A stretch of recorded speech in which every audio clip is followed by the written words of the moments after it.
Hello everybody, Karen Ricks, head chef here at our kitchen classroom, and I want to tell you about the most fantastic experiment that I had today. I went all by myself yet again to the ice skating rink, and unlike the other day when I said I was going out to play, this was just a little bit different. Okay, this particular adventure started around 6 a.m. It took me through different parts of the city that I hadn't seen before, along special kind of circuitous routes along winding bus routes, to the ice skating rink in the wee hours of the morning for what's known as a freestyle session. Now, for those of you who aren't figure skaters, a freestyle session is a special session that's separate from the regular public skating hours, where not just everybody can come, but people who are specifically training for figure skating competitions and shows and things like that. Now, I have to admit, it's been quite some time since I've stepped onto freestyle ice. In fact, maybe a few more years than I really realized. I think it's probably been at least 12 years, maybe, since I've been on a freestyle session. And it was wild and crazy and wonderful. Now, I could have let myself be a bit intimidated. I mean, there were so many skaters out there, especially, little girls like half my height, whizzing back and forth, and axles flying here, and Lutzes flying over there, and spirals whizzing by me, and it was kind of crazy, and the traffic patterns might have been just a little bit faster than I remembered. But I held my own. I was absolutely fearless. Remember, that's one of the words we're concentrating on this year, right? I was fearless, and I didn't get in any accidents. I didn't cause any accidents, but really, I just went out to play. And this kind of play was exactly the sort of curiosity-fueled experiment that I love. See, it's been a long time since I've had a chance to just get out on the ice and jump and spin and play in the way that I used to do every single day when I was a little bit younger. Now, skating is so much fun for me. It wasn't like this was a chore, really, but I had to approach this play session a little bit differently than I would have many years ago. Let's face it, my body is quite a bit older now, and while my mind might have remembered how to do some of those things that I love doing, my muscles are not exactly primed for doing that sort of thing on a daily basis anymore. And I had to stop and really slow down a bit mentally and prepare myself to just experiment little by little, starting off with a few nice and easy strokes across the ice, a few slow spins to find my center and feel what the balance was like again, and just out of curiosity that I could take it another step further. Bend a little lower in that sit spin, stretch a little higher in that spiral position, and you know what? It was gloriously, luxuriously fun. One of the things that I love about skating is that when you step into a spin, it's like, that feeling when you're approaching the zenith of a roller coaster and you're just about to go flying down. I love to spin because it is like that sort of roller coaster high-flying feeling. Now, people always ask, but don't you get dizzy? I say, yeah, that's the fun part. Well, what does this have to do with cooking, you ask? Well, just like I had to experiment with the way my body moved and the way my balance may have shifted and changed over the years, I feel like it's really, really important for you to experiment with your ingredients when you're cooking. You've tasted strawberries from one period to another and noticed that they're not always exactly the same, right? Sometimes you get this rich, luscious, dark red berry that's just juicy and sweet. And other times you get these bright red berries that have this glorious color, but maybe they're tasting a little bit tangier. and the flesh isn't quite as soft. It's not as dripping with juice. And that doesn't necessarily make it bad or wrong.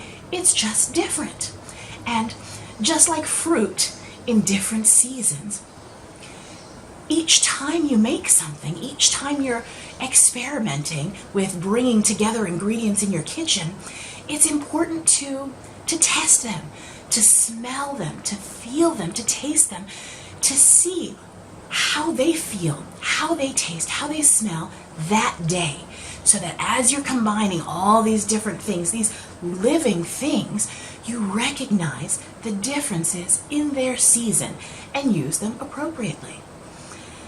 Just the other day, our little Sue and I had the chance to wander around our local farmer's market here, and we came across the most glorious stall of honey varieties. Now, if you haven't checked out that video, it was posted just a couple of days ago, so please take a look. In that spread there, though, and I took a nice slow pan of the table, we had a chance to see bright and light colors of amber and deep, dark, almost reddish black kinds of viscous liquids that were just the perfect display of the amazing variety that can occur within honey. Well, if you think about it, I mean, that makes perfect sense. Honey is this beautiful, naturally sweet liquid that is produced when bees sip the nectar of the flower, and then they store it inside their stomachs while they're carrying it back to the hive, where it's passed from one bee to another, sometimes many different times, before it's secreted out into the honeycomb, and then the bees use their wings to flap and help the water evaporate from it, which is part of the reason that honey is one of those amazingly miraculous foods that lasts like forever, almost literally. Something in that process, as the bees are making it, changes the enzymes and the chemical properties so that it doesn't go bad.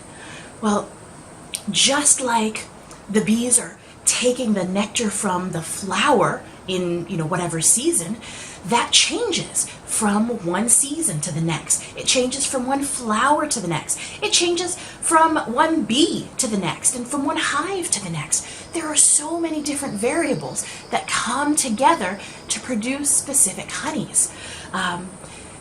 Just a couple of months ago, I had the chance to work with some amazing restaurateurs in Japan, and during our time together, they introduced me to a friend of theirs who was also a bee lover, and she was one of her hobbies was keeping bees, and she was producing or bringing together the honeys that these bees were collecting.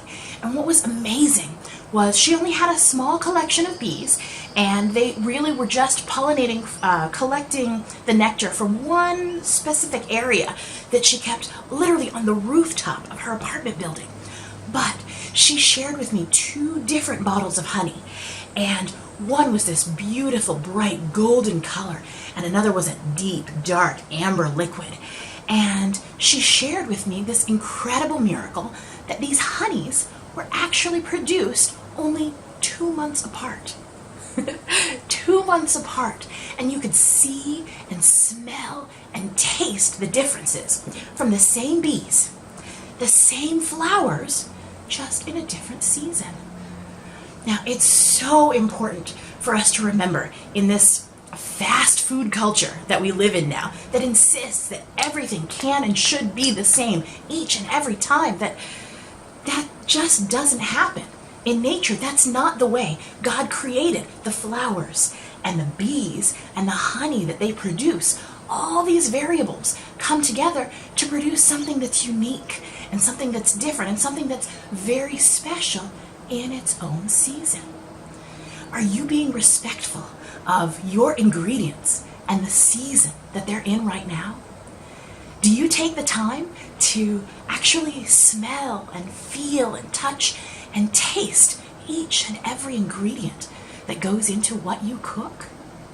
If you haven't, I highly encourage you to do so, because you can take something that you think is the same, something that you know you have produced before, and just the slightest change in those variables, and it can create something not quite the same, and not bad, but just uniquely different to those ingredients, to those special combination of variables in their perfect season.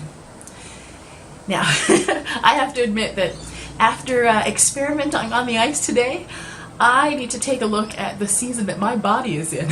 I might be a little stiff. I might be a little limping, sore tomorrow. But you know what? I am honoring my body, and it was a glorious session of exploring curiosity and that fearlessness, but it was fun to play.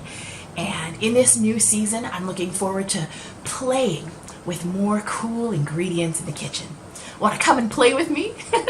Sign up at ourkitchenclassroom.com/contact and tell me. I want to play in this season. I can't wait to hear from you. Talk to you later.